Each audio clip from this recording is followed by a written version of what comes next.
Hi friends, শুভ্রাস কিচেনের আরেকটি পর্ব দেখার জন্য আপনাদের সবাইকে ওয়েলকাম জানাচ্ছি। আমি আজকে পটলের একটা নিরামিষ আইটেম নিয়ে এসেছি। আর আজকে আমি আপনাদেরকে চাল পটল বানিয়ে দেখাবো। এটা একটা পুরনো দিনের একদম অথেন্টিক একটা বেঙ্গলি ডিশ। তাহলে চলুন দেখে নিই চাল পটল করতে আমাদের কি কি লাগছে। চাল পটল করার জন্য আমি এখানে 500 পটল কেটে রেখেছি, কেটে ভালো করে ধুয়ে রেখেছি। এখানে 3টে আলু ডুমো ডুমো করে কেটে রেখেছি। এখানে আমি কিছুটা গরম মশলা গুঁড়ো করে রেখেছি, লাগবে পরিমাণ মতো নুন, পরিমাণ মতো হলুদ, আর এখানে আমি নিয়েছি 1 ইঞ্চি মতো আদা, 4টে কাঁচা লঙ্কা, একটা টমেটো। এটা আমি মিক্সিতে পেস্ট করে নেব। আর আমি এখানে নিয়েছি একটু গোবিন্দভোগ চাল, হাফ কাপ মতো গোবিন্দভোগ চাল। আর এখানে আমি 2টো তেজপাতা, জিরে, একটা শুকনো লঙ্কা আর একটা দারচিনি, 3টে এলাচ ফোড়নের জন্য নিয়েছি।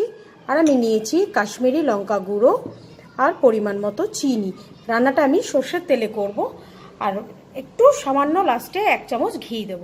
তাহলে চলুন শুরু করি রান্নাটা। আমি কড়াইতে কিছুটা সর্ষের তেল, 2 চামচ মতো সর্ষের তেল দিয়ে তেলটাকে আমি খুব ভালো করে গরম করে নিয়েছি। এইবার এই তেলে অল্প একটু নুন আর অল্প একটু হলুদ দিয়ে আমি পটলগুলোকে ভেজে নেব।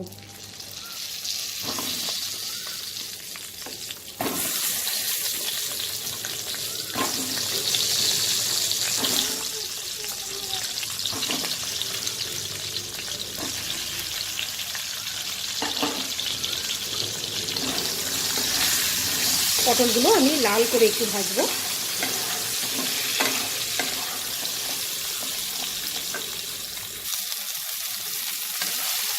পটলগুলো ভাজা হয়ে গেছে, এগুলো তুলে নেব।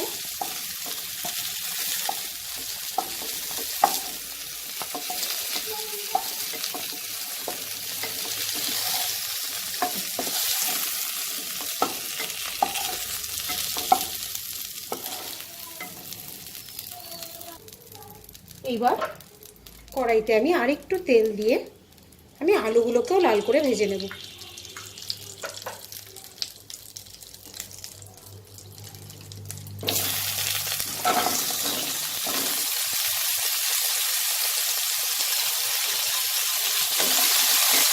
আলুগুলো ভাজার সময়ও আমি অল্প একটু নুন আর অল্প হলুদ দেব।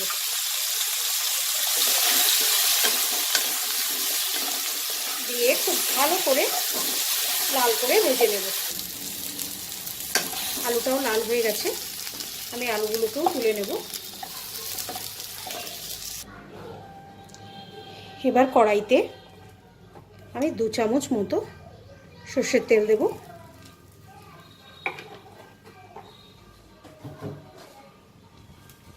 তেলটা গরম হলে আমি 2টো তেজপাতা, একটা শুকনো লঙ্কা, 3টে দারচিনি আর 3টে এলাচ আমি দিয়ে দিলাম। এগুলো থেকে একটু ভাজা ভাজা সুন্দর গন্ধ বেরোলে আমি জিরেটা দিয়ে দেবো।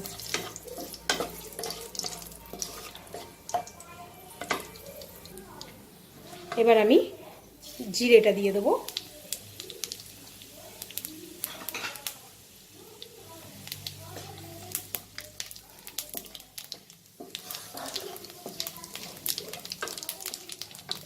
ফ্লেমটা এই সময় আপনারা একদম স্লো রাখবেন, তা নাহলে বেশি পুড়ে যাবে জিরেগুলো।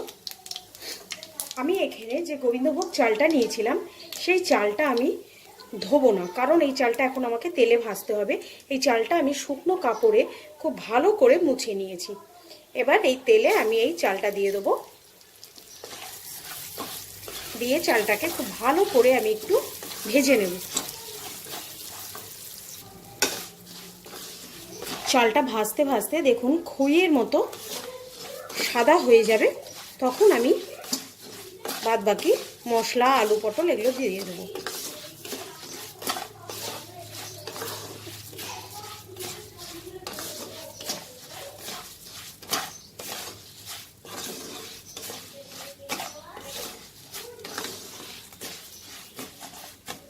চালটা আমার ভাজা ভাজা হয়ে গেছে।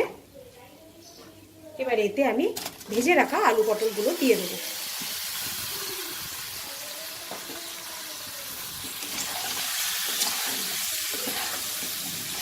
গ্যাসের ফ্লেমটায় আপনারা স্লোই রাখবেন।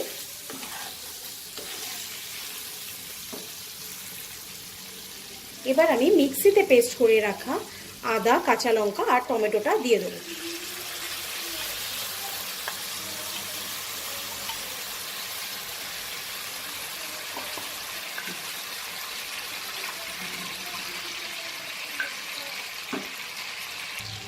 আপনাদের আমি দুটো ইনগ্রেডিয়েন্টসের কথা বলতে একদমই ভুলে গেছিলাম, তো হলো জিরে গুঁড়ো আর ধনে গুঁড়ো। এখন আমি 2 চামচ জিরে গুঁড়ো আর 1 চামচ ধনে গুঁড়ো দিয়ে দেবো, দিয়ে ভালো করে মিশিয়ে নেব।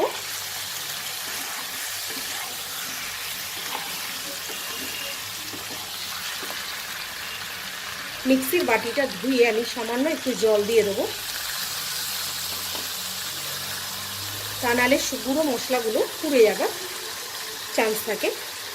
এবার আমি হলুদ গুঁড়োটা দিয়ে দেবো, পরিমাণ মতো নুন, কাশ্মীরি রেড চিলি পাউডার আর চিনিটাও দিয়ে দেবো। দিয়ে খুব ভালো করে এবার আমি মশলাটাকে কষিয়ে নেব। মশলাটা আমি ততক্ষণ কষাবো যতক্ষণ মশলাটা থেকে তেলটা আলাদা না হয়ে যাবে। গ্যাসটা আমি এখন হাই ফ্লেমেই রেখেছি।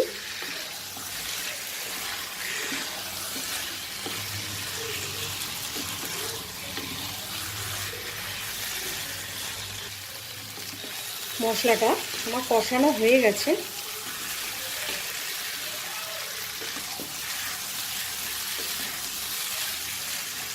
আমার মশলাটা থেকে তেলটাও পুরো আলাদা হয়ে গেছে। এবার আমি এতে পরিমাণ মতো জল দিয়ে দেবো।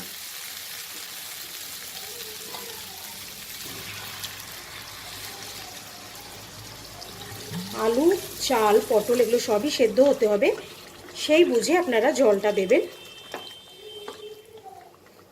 এটা একটু গামাখা হয়, ঝোল ঝোল হয় না, তো আমি এইটুকুই জল দেব।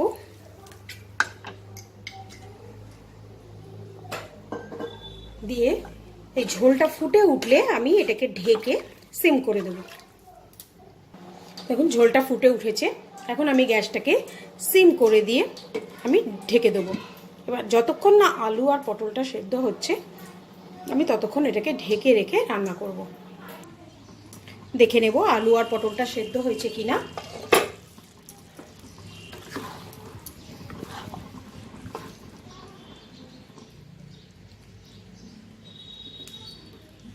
হ্যাঁ, আলু আর পটলটা আমার একদম সেদ্ধ হয়ে গেছে।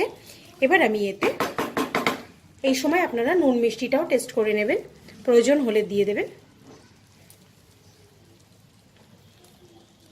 এখন আমি গ্যাসটা বন্ধ করে দেব, দিয়ে গরম মশলা গুঁড়োটা দেব,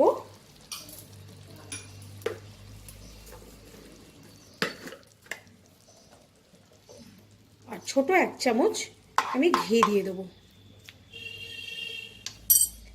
দিয়ে এটাকে 5 মিনিটের মতো স্ট্যান্ডিং টাইমে রেখে দেব। 5 মিনিট আমি স্ট্যান্ডিং টাইমে রেখে আমি চাল পটলটাকে প্লেটিং করে নিয়েছি। আপনাদের যদি আমার এই রান্নাটা ভালো লাগে লাইক করবেন, আত্মীয় স্বজন বন্ধুবান্ধব সবার সাথে এটাকে শেয়ার করবেন। আর যারা আমার চ্যানেলটাকে এখনও সাবস্ক্রাইব করেননি তাদেরকে অনেক অনেক অনুরোধ আমার চ্যানেলটা আপনারা সাবস্ক্রাইব করে নিন। আজ আসি, আবার আসবো নতুন কোনো এক রেসিপি নিয়ে। বাই।